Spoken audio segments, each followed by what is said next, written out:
Saudara-saudara yang dikasihi Tuhan, ungkapan zona nyaman dipakai oleh Judith Bardwick dalam bukunya yang berjudul Danger in the Comfort Zone, atau terjemahannya Bahaya dalam Zona Nyaman, pada tahun 1991. Ia mengartikan zona nyaman sebagai cara kerja orang yang stabil, tidak mau berisiko, sehingga akhirnya menjadi terbatas dan tidak berkembang. Itu-itu saja, di situ-situ saja.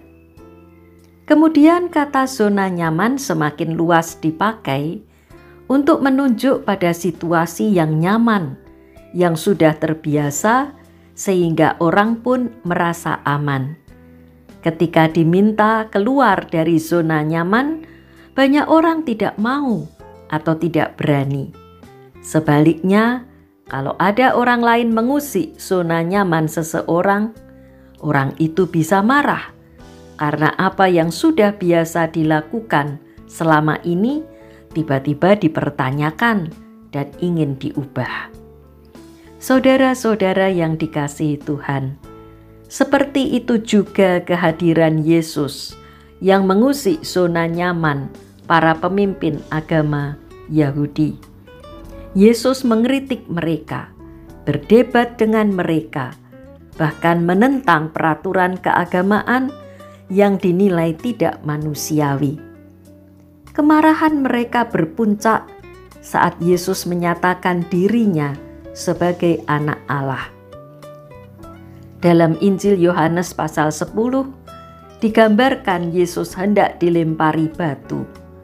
Itulah hukuman mati ala Yahudi, dilempari batu sampai mati atau dirajam. Mari kita perhatikan percakapan Yesus dan orang-orang Yahudi pada Yohanes 10 ayat 32 dan 33. Kata Yesus kepada mereka, "Banyak pekerjaan baik yang berasal dari Bapa-Ku yang kuperlihatkan kepadamu. Pekerjaan manakah di antaranya yang menyebabkan kamu mau melempari aku?" Jawab orang-orang Yahudi itu, "Bukan karena suatu pekerjaan baik maka kami mau melempari engkau, melainkan karena engkau menghujat Allah, dan karena engkau, sekalipun hanya seorang manusia saja, menyamakan dirimu dengan Allah." Saudara-saudara yang dikasihi Tuhan, orang-orang Yahudi tidak mempermasalahkan pekerjaan-pekerjaan baik yang dilakukan Yesus. Namun mereka mempermasalahkan pernyataan diri Yesus sebagai anak Allah. Padahal pekerjaan-pekerjaan baik yang dilakukan Yesus itu adalah pekerjaan-pekerjaan Allah yang menunjukkan bahwa Yesus adalah anak Allah. Jadi pekerjaan yang dilakukan dan identitas Yesus sebagai anak Allah tidak dapat dipisahkan.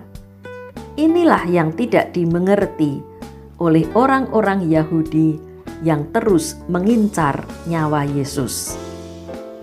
Memang benar kehadiran Yesus itu bagaikan intervensi terhadap zona nyaman orang-orang Yahudi.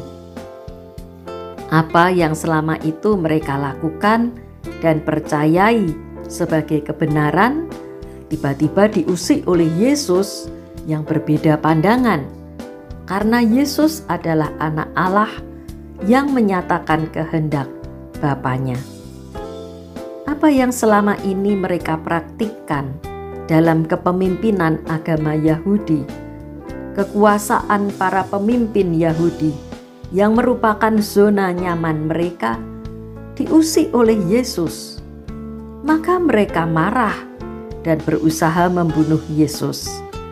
Itulah yang terjadi dan dialami Yesus yang membawanya pada salib.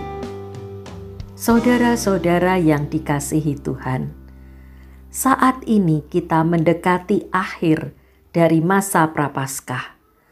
Perjalanan iman selama 40 hari hampir kita lalui. dan kita menyongsong peringatan kematian dan kebangkitan Yesus. Kiranya perjalanan iman kita selama masa Prapaskah ini menolong kita untuk semakin percaya Yesus adalah Anak Allah. Mungkin Yesus mengusik zona nyaman kebiasaan kita yang harus diubah, dan Ia memanggil kita untuk bertobat. Demikian pula di tengah berbagai pergumulan hidup, termasuk pandemi COVID-19 yang belum berakhir ini. Kita selalu diingatkan dan dikuatkan bahwa kita memiliki juru selamat, yaitu Yesus Anak Allah. Iman kita teruji melalui pergumulan hidup kita, ujian, bahkan penderitaan yang kita alami. Mungkin pandemi COVID-19 juga mengusik zona nyaman kebiasaan hidup dan pekerjaan kita selama ini. Tetapi kita memiliki juru selamat, Yesus Anak Allah, yang selalu ada, hadir menemani kita dalam semua keadaan. Amin.